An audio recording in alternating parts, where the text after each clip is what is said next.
Hoje à noite, eu quero conversar com vocês, vou pregar um sermão sobre um personagem contraditório da Bíblia. Hoje eu quero falar sobre Judas Iscariotes. Não se ouve muito sobre Judas, pouco se prega sobre Judas, mas ele é um personagem na Bíblia que precisamos tirar algumas importantes lições para a nossa vida. Eu lembro-me da minha infância, no sábado que antecedia a Páscoa, na rua onde eu cresci, eu tinha um vizinho que todo ano fazia um boneco de Judas. E naquele sábado, o boneco amanhecia amarrado no poste. E a criançada esperava meio-dia para com cabo de vassoura malhar o Judas. Eu não sei se ainda fazem isso hoje. Já não mais, né? Era muito agressivo aquilo, né? Porque a criançada pegava cabo de vassoura, às vezes não conseguia nem desconectar da vassoura, ia com a vassoura mesmo, da mãe. E a criançada se divertia, né? E o pessoal gritava, traidor, traidor, e dava paulada no boneco do Judas. E depois que o boneco caía do poste, e dava paulada nele no chão, alguém vinha com gasolina e botava fogo.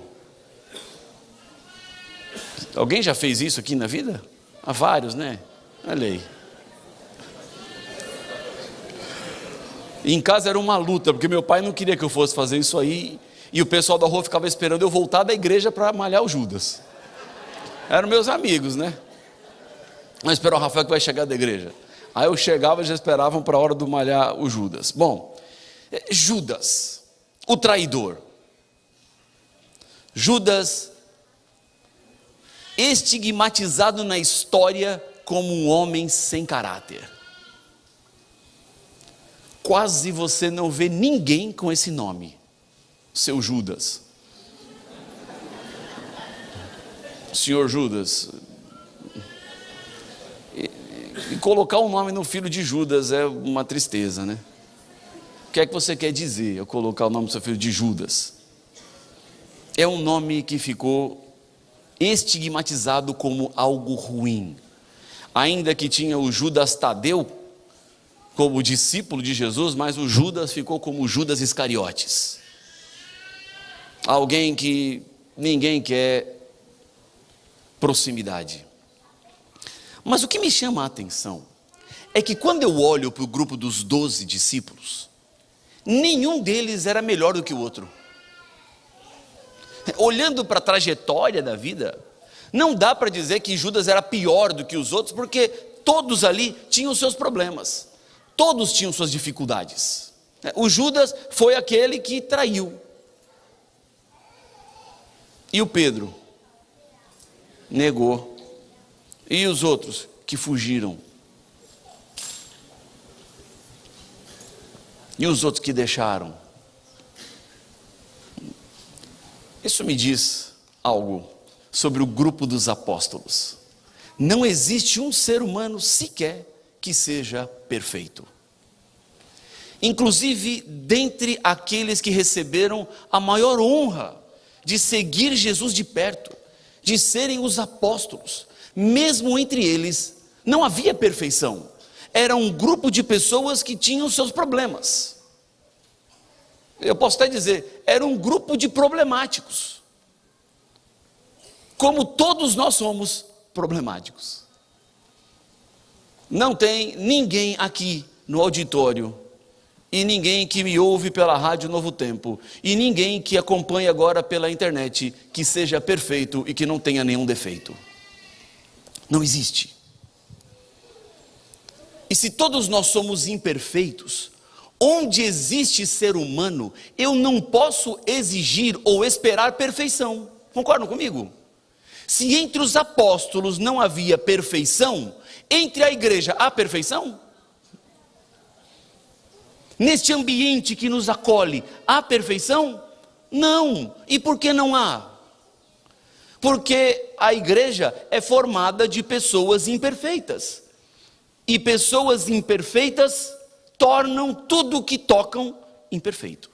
Então a igreja é a menina dos olhos de Deus na terra, eu não tenho dúvidas disso.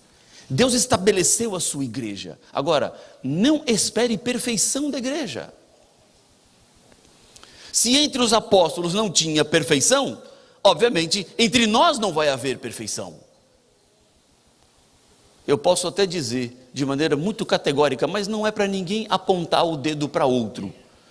Mas na igreja tem Judas, na igreja tem Pedro, na igreja tem Tiago, na igreja tem João.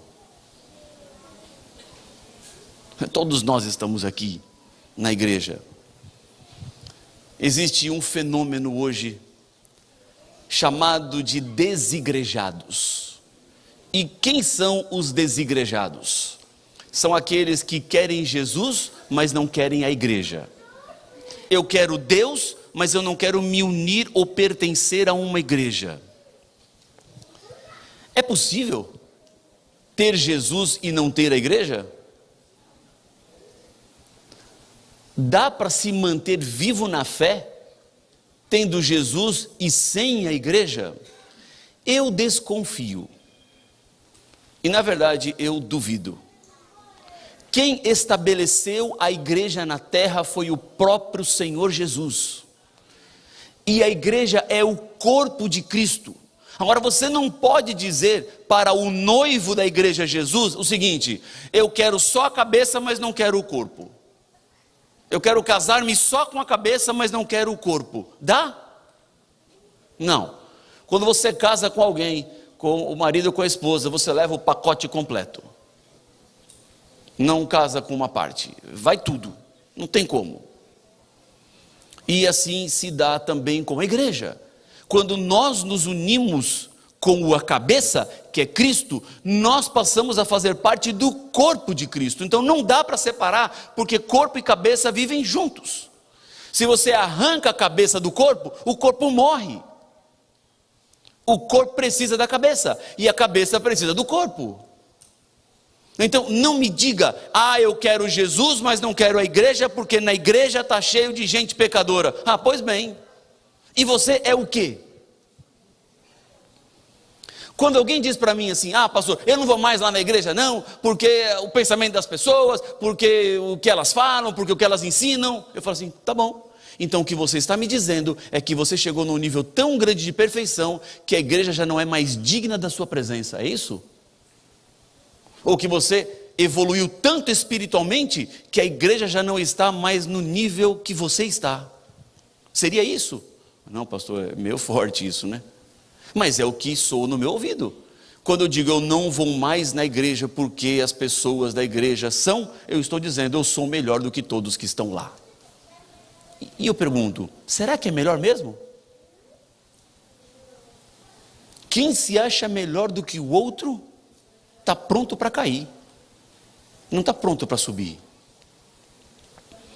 Deixar de ir à igreja porque tem gente hipócrita na igreja é a mesma coisa que dizer não vou mais na academia porque tem gente gorda lá.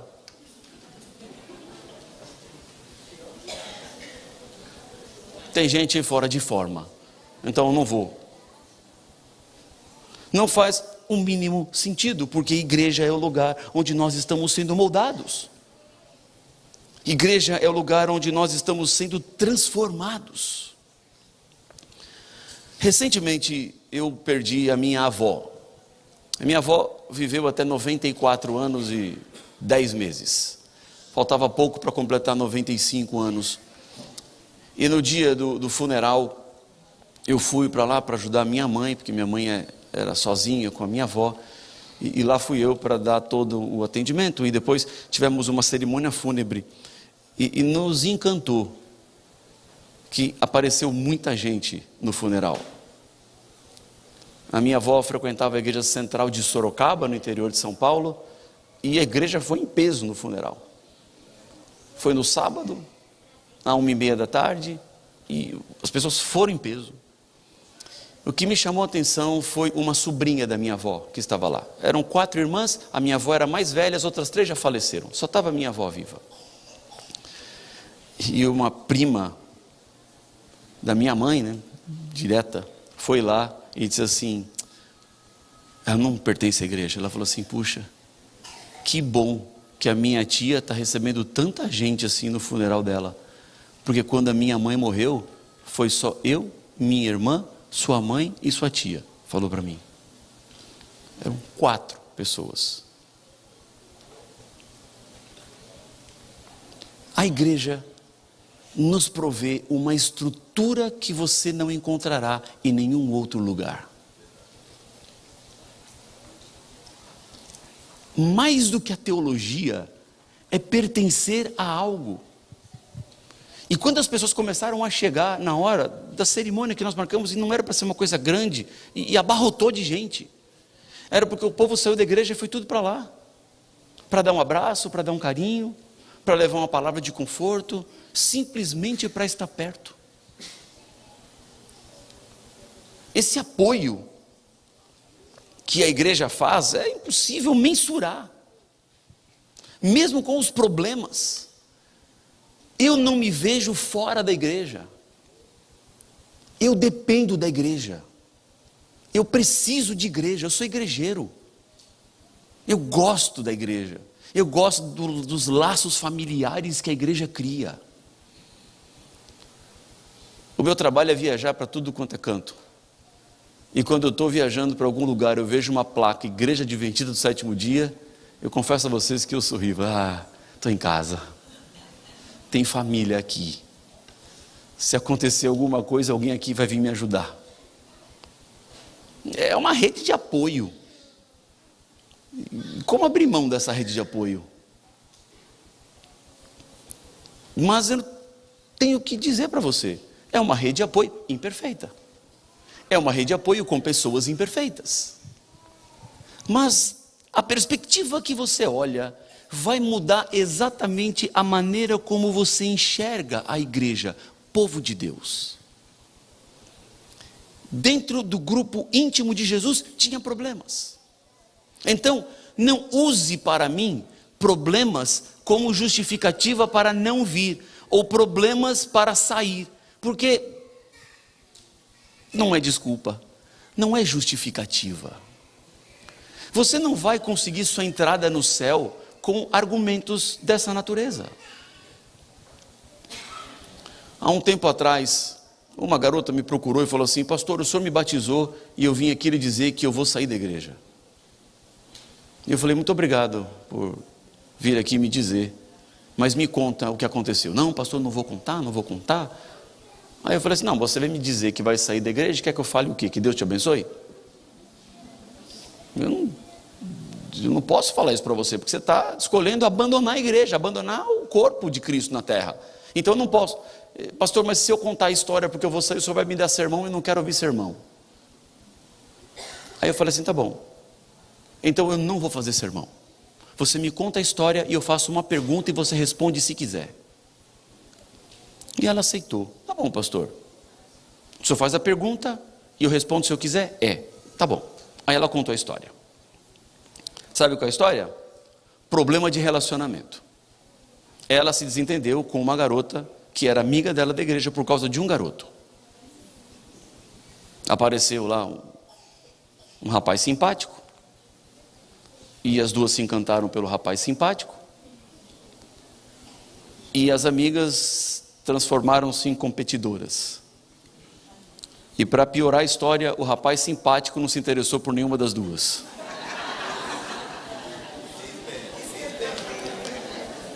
Quando ele viu onde ele ia entrar, ele pulou fora, né? Porque virou uma confusão. Aí ela falou assim, aí começou briga de rede social. Sabe, indiretazinha na rede social? E mandando indireta uma para outra, e no sábado que antecedeu a conversa, ela falou assim, pastor, e de manhã ferveu na porta da igreja. Porque eu encontrei a fulana, a gente discutiu, e eu fui para bater nela. Eu falei, como assim? Pastor, eu fui para cima dela, fui para agarrar no cabelo dela. E agarrou? Não. O pessoal da recepção agiu rápido, né? Vai para cá, para lá e tal, e não conseguiu agarrar o cabelo, mas falava assim, pastor, com esse barraco todo, eu nunca mais vou voltar naquela igreja, não volto mais. Aí ela falou assim: pastor, pronto, terminei a história, pode fazer a pergunta. Aí eu falei: tá bom. O que é que Jesus tem a ver com isso? Aí ela falou assim: como assim, pastor? Eu falei: se eu explicar a pergunta, é o sermão que você não queria ouvir. Eu não queria ouvir sermão, vai ser o sermão. Não, pastor, mas explica sem fazer sermão. Eu falei: tá bom, eu quero só entender onde é que Jesus entra nessa história. Porque você e a fulana arrumaram um problema e resolvam vocês duas. Agora você vem para cá, depois de tentar agredi-la na porta da igreja, e fala para mim que vai sair da igreja. Que culpa tem Jesus das coisas erradas que você faz? Que culpa tem Jesus das bobagens que nós fazemos?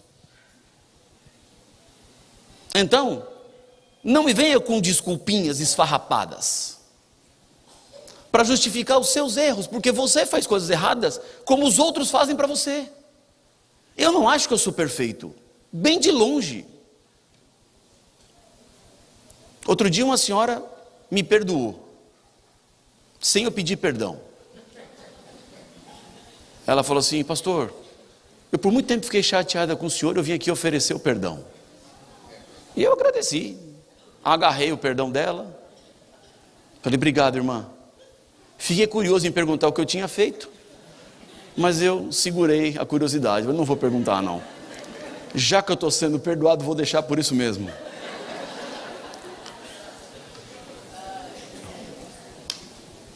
E anos depois, eu fui pregar numa caravana agora, recentemente. Estava no quartinho assim, para entrar para pregar. Ela veio com uma sacolinha com 3 meias de presente para mim. Aí quando ela me deu: oh, pastor, que saudade, está aqui umas meias para o senhor e tal. Eu falei: obrigado, irmã. Aí fiquei pensando: vou perguntar para ela o que eu fiz. Mas eu falei assim: não, ela está me dando a meia do perdão, né? Deixa para lá. Vou mexer nisso aí não. Eu estou querendo dizer isso para você. E Judas estava lá no meio. E vai ter Judas aqui no meio também.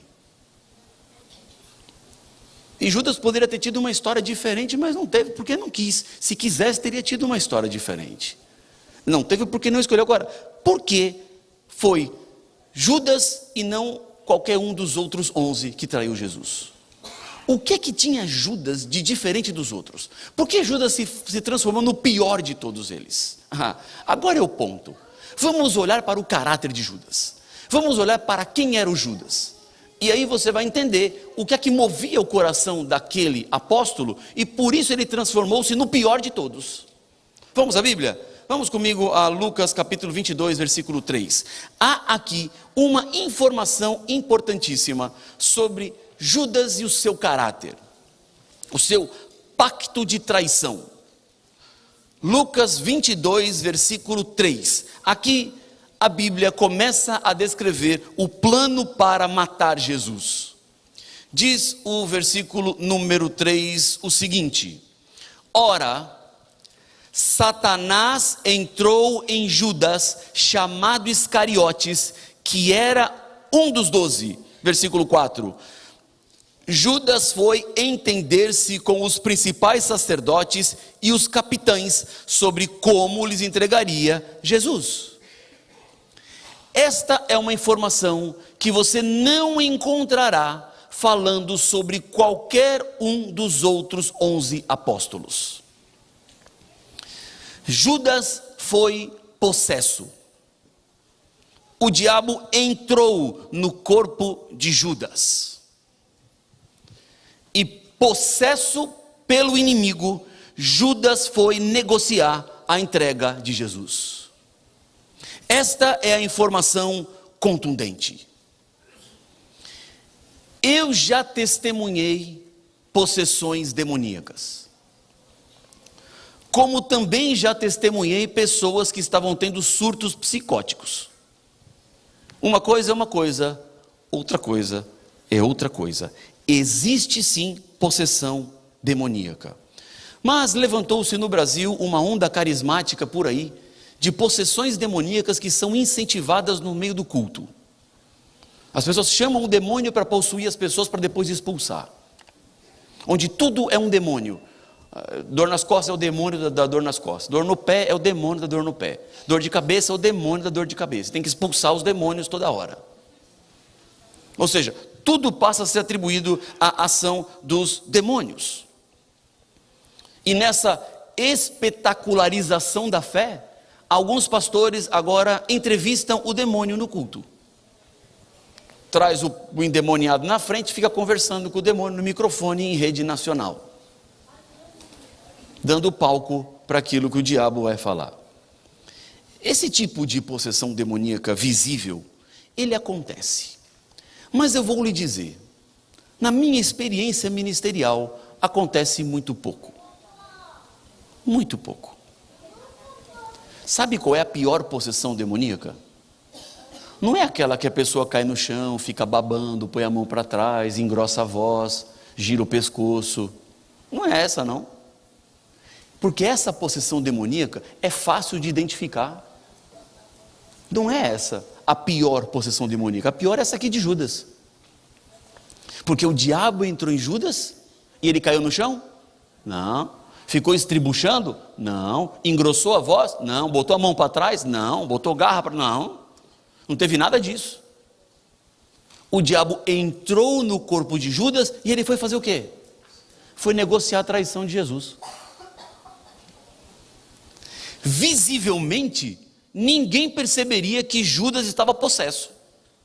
Mas ele estava possesso. Ele estava tomado pelo diabo. Então, esta possessão é a possessão mais perigosa de todas. Porque você não vê, você não percebe, mas o diabo está lá. E o diabo tomou Judas. Agora a pergunta é, pastor, como é que o diabo toma alguém? Ele pode tomar o meu corpo? Ele pode entrar em mim e me levar a fazer coisas como Judas fez? A resposta é, pode. Mas ele apenas conseguirá acessar você como ele acessou Judas, se você abrir possibilidades. Se você abrir as portas, ele entra. E Judas, ele escancarou as portas.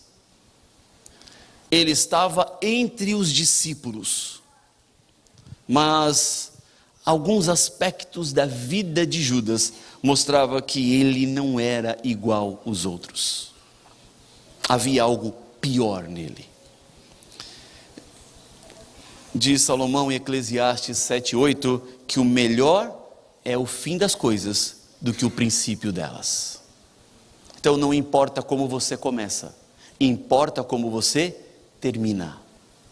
Judas começou bem, aceitou o convite para ser apóstolo, deixou tudo para seguir Jesus, começou bem, mas terminou mal. Então, melhor é o fim de todas as coisas. E a vida de Judas termina com suicídio. Ele tira a sua própria vida. Com o remorso de ter entregado Jesus, pela situação que ele se viu, ele não conseguiu mais conviver com o peso da culpa e deu então um fim à sua própria vida. Deixa eu abrir um parênteses aqui. Com muito carinho e com muito amor eu vou dizer isso para vocês.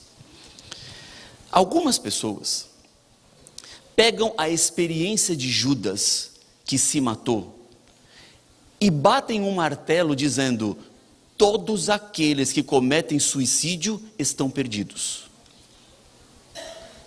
Porque o mandamento diz não matarás, e quem se suicidou está se matando, cometeu a quebra de um mandamento, então está perdido, não tem salvação para quem se matou.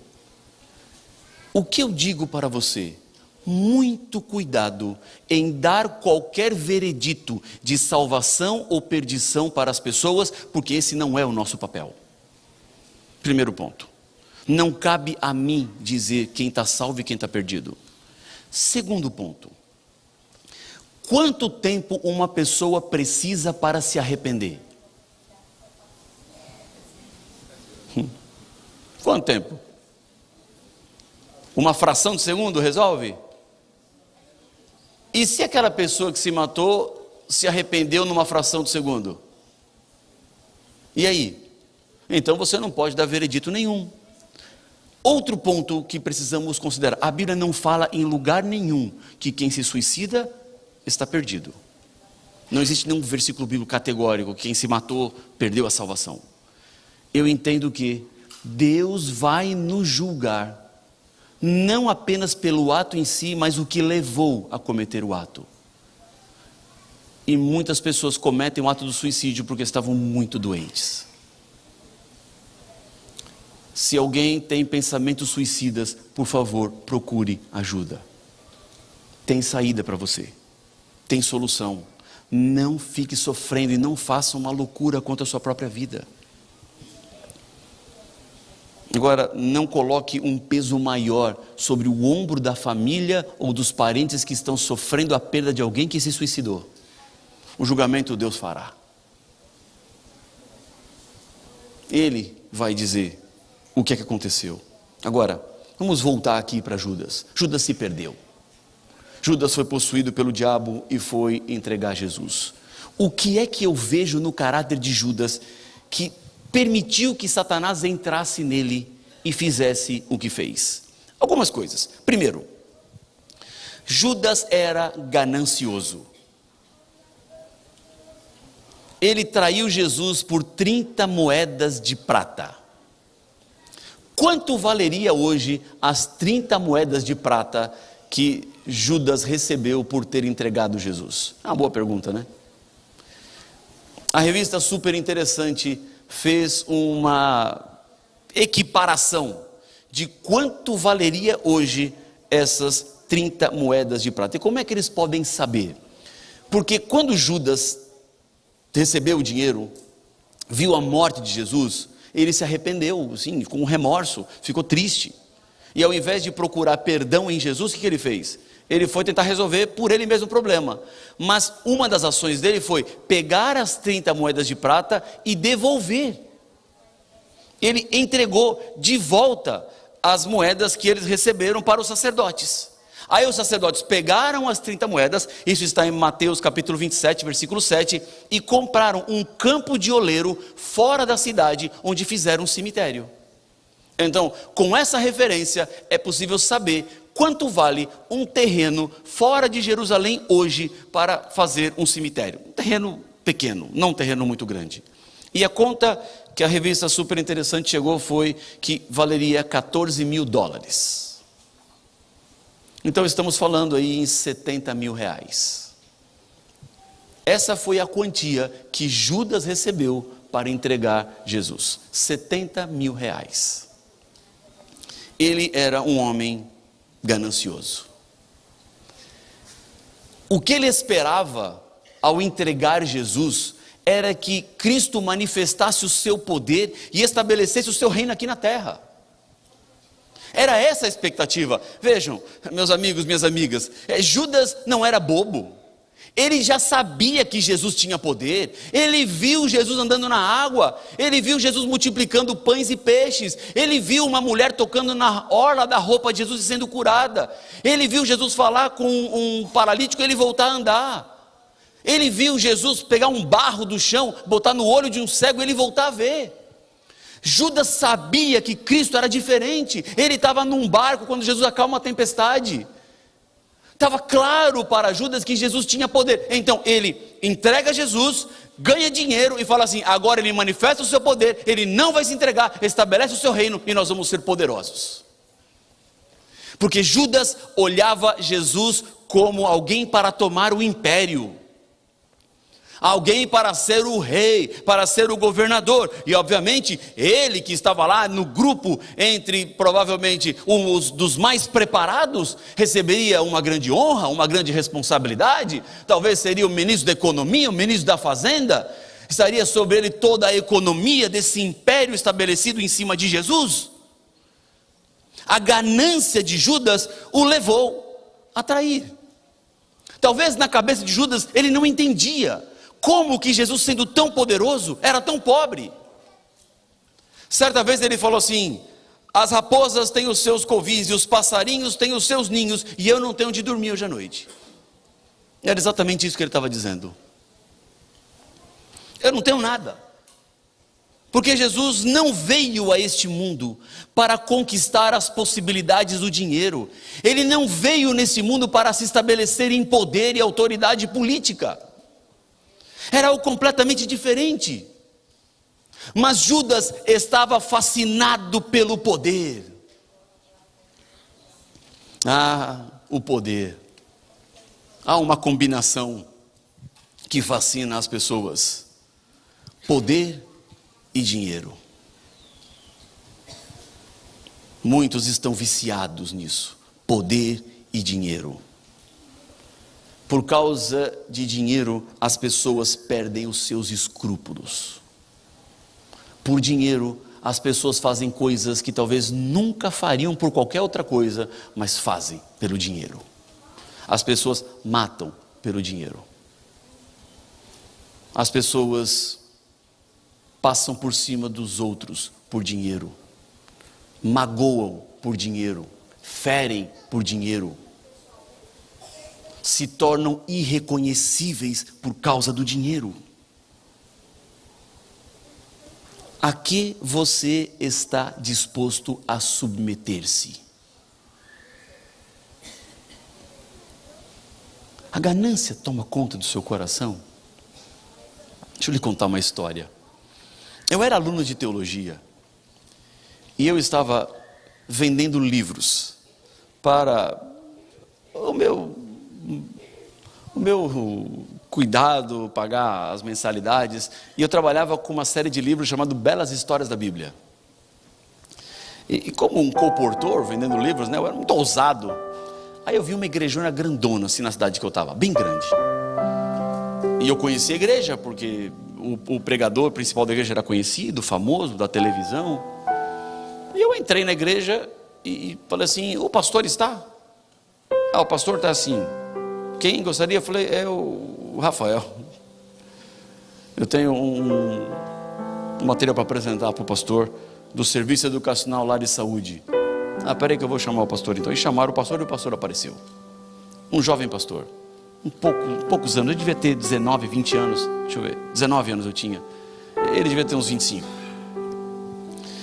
e eu fui lá e apresentei meu material, esse aqui, o material, Belas Histórias da Bíblia, e não sei o que, mostrei todo o material para ele, e eu falei assim: eu queria vir aqui, pastor, na sua igreja apresentar para os irmãos, para que eles pudessem adquirir esse material e ajudar as famílias, as crianças, etc, tal. Ele falou assim: olha, eu gostei do material, achei bom, mas é o seguinte, essa igreja aqui, a gente tem uma hierarquia e só o bispo pode autorizar. E eu falei: qual bispo? Aí ele falou o nome do bispo, que era o conhecido, o bispo tal. Aí eu não tinha nada para perder, falei assim: como é que eu faço para falar com ele? Aí ele falou assim: olha, eu acho que você está com sorte. Por quê? Porque ele é meu pai e ele vem pregar hoje à noite aqui. Eu vou falar para ele, e você vem e apresenta o material para ele. E se ele falar que está ok, você vem aqui num culto, apresenta o material e faz a sua exposição. Eu falei: tá bom. Aí à noite estava eu. Cheguei, ele já me viu: vem cá. Me levou até o pai. Sentei na sala, na frente do pai, e fui apresentar o material. Ele falou assim: filho, pode guardar. Eu já sei o que você veio fazer aqui. Eu já conheço o material. Mas meu filho me falou que teve uma conversa com você, ele ficou impressionado com você. E eu tenho um convite para te fazer. Eu falei: qual? Ele falou assim: eu quero que você venha trabalhar comigo. Como assim? Eu quero que você venha trabalhar comigo. Você desiste desse negócio de vender, porque não vai te levar a lugar nenhum, disse ele, né? Mas eu vou cuidar de você. Você vai ficar comigo 6 meses, vai viajar comigo, vai ver como é que eu faço, e depois você assume. E eu falei: não, mas eu não vim não. Ouça minha proposta. E fez uma proposta financeiramente irrecusável. Imagina, eu tinha 19 anos, vendi o almoço para comer a janta.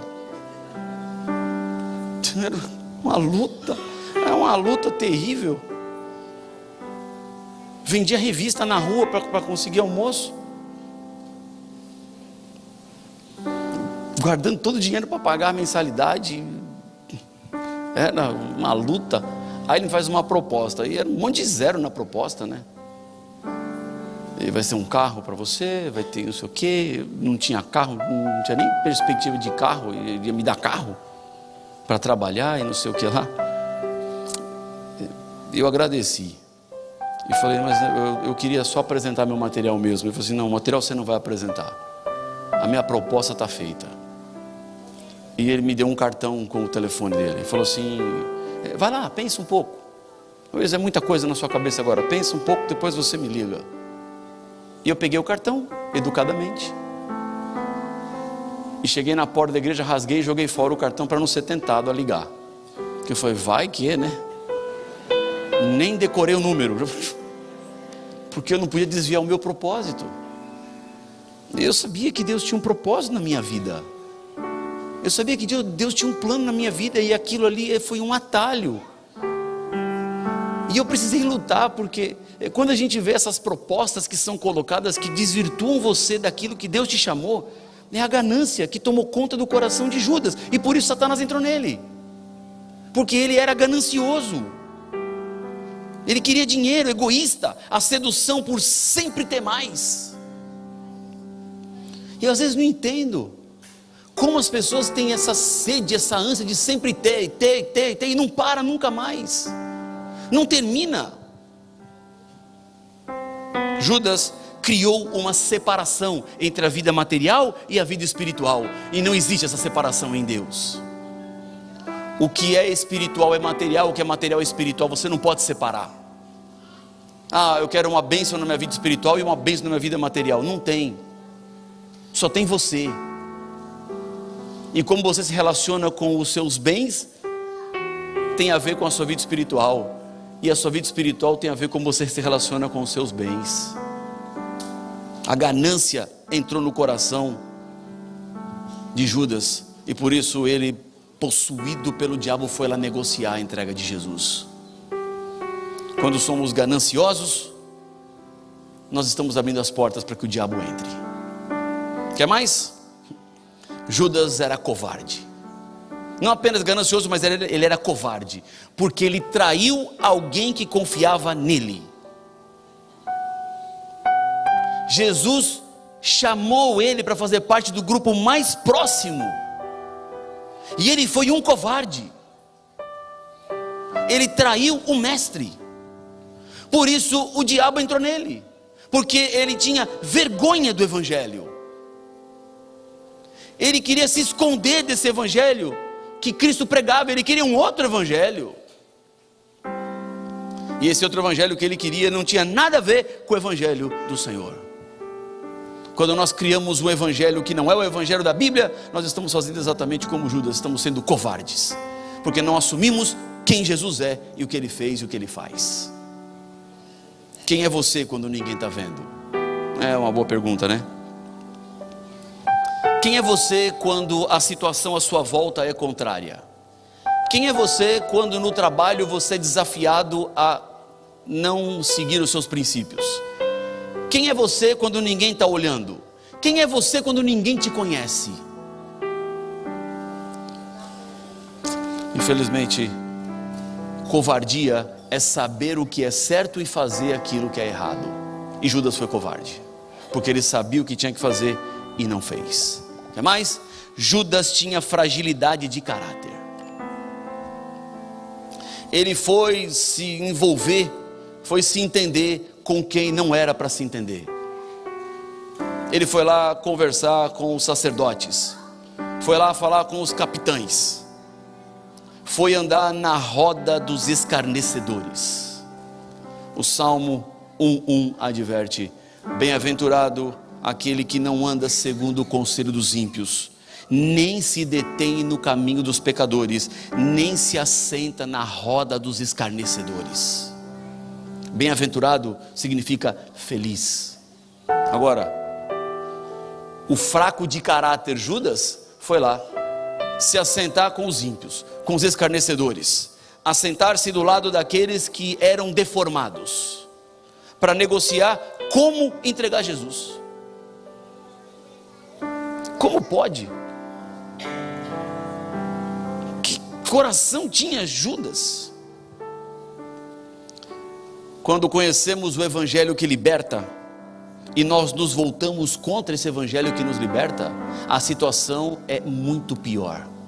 Porque uma coisa é alguém que não conhece o evangelho rejeitar o evangelho, porque rejeita algo que não sabe. Agora, quem sabe e rejeita, esse se torna duplamente culpado, por aquilo que sabia e por aquilo que não fez. E segundo a Bíblia, pior estará aquele que rejeita o evangelho do que aquele que não conheceu o evangelho. Antes de conhecer o evangelho, as suas fraquezas te aprisionavam e você não sabia. Antes de conhecer o evangelho, você tinha escolhas intuitivas, mas depois do evangelho você entende. E se escolhe errado, torna-se culpado. A fragilidade de caráter, a ganância, foram aspectos que entraram no coração de Judas e o levaram a abrir as portas para que o diabo entrasse. Veja, são sucessões de equívocos que nos colocam debaixo do erro, do engano, da mentira. Judas, ele tinha uma vida espiritual secularizada. O que eu quero dizer com isso? A Páscoa era o principal feriado para os judeus. Era a celebração da passagem do anjo no meio do Egito, quando o anjo da morte matou os primogênitos, mas manteve vivos os primogênitos das casas que tinham sangue no umbral da porta. Foi a praga final para que o povo saísse do Egito, para que eles fossem libertos. Um momento único, um momento especial. E foi nessa data que era uma celebração para os judeus, e Jesus era judeu, e os discípulos eram judeus. Essa foi a data escolhida por Judas para trair Jesus. Jesus, que é a Páscoa do Novo Testamento, Jesus que é o nosso Cordeiro sacrificado para que eu e você tenhamos a vida eterna, foi traído na mesma data que o anjo passou para libertar o povo de Israel. Por quê? Porque Judas tinha uma vida secularizada. Ele não discernia o espiritual, ele não valorizava o espiritual. E quando nós não valorizamos o espiritual, o que sobra é rebelião. O que sobra é essa vida secularizada de Judas. Se eu não tenho prazer em Cristo, o prazer vai estar no adultério, na liberalidade, na promiscuidade, na ganância, na covardia. Ou seja, o prato preparado para o diabo vir e temperar. Saciamos a nossa fome no lugar errado. E é por isso que a sociedade está do jeito que está. E é por isso que o mundo está cada vez pior.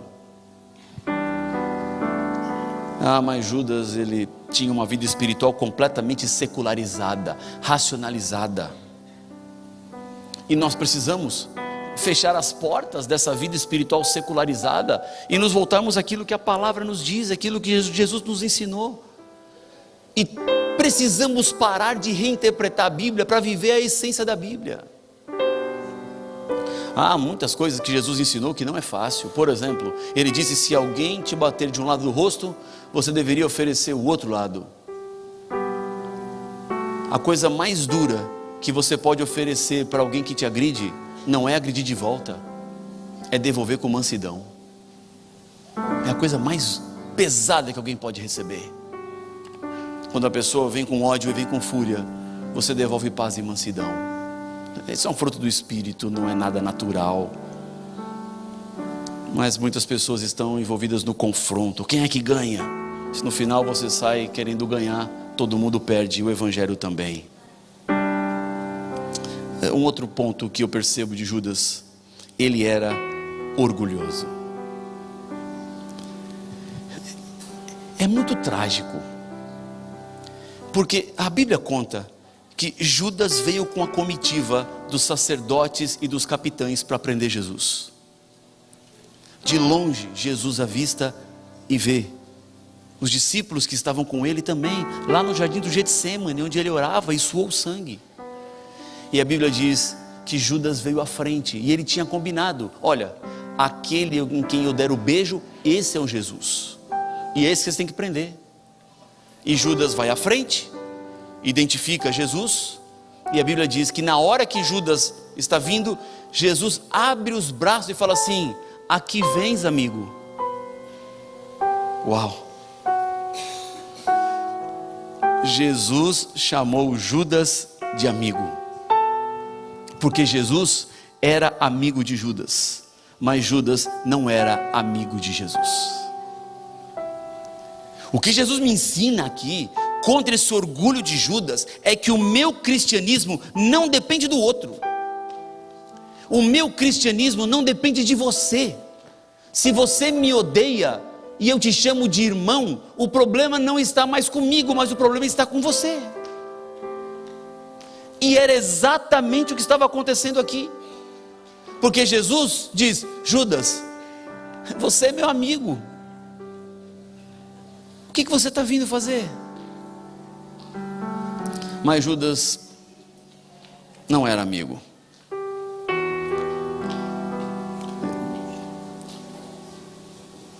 Antes da sua maior desgraça, que foi enforcar-se, Judas foi tomado por um dos piores sentimentos, o remorso. Eu gosto de imaginar isso. A Bíblia não fala, mas eu tenho certeza que isso teria acontecido. Digamos que Judas traísse Jesus, mas não tomado pelo remorso, ele fosse tomado por um sentimento sincero de arrependimento. Fiz o que não devia, errei. E ele se voltasse para Jesus e dissesse: Senhor, me perdoa. O que Jesus teria feito?